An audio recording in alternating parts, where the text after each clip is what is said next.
কি ব্যাপার এভাবে রাস্তার পাশে আরাম করে শুতে আছো, কাজ কাম করতে পারো না? কাজ করে কি করব? কি করবা মানে? কাজ কাম করে টাকা কামাইবা? কি করব টাকা পয়সা কামা?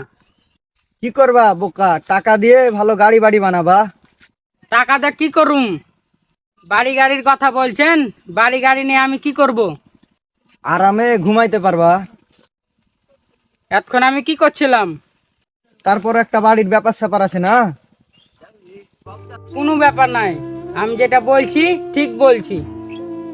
যে দুনিয়ায় থাকার কোনো জায়গা নাই, সে জায়গায় লক্ষ লক্ষ টাকা কামিয়া কি করুম? দামি দামি দালান করে তোলা বোকা মুছারা আর কিছু না। আরে ভাইস্তা কি হলো, কিসের শব্দ রে? না কিছু নেই, আমার খাতে কেমন করে বসে তাহলে এত শব্দ হলো কেন রে? মন্দির ভিতরে আমি শুনছে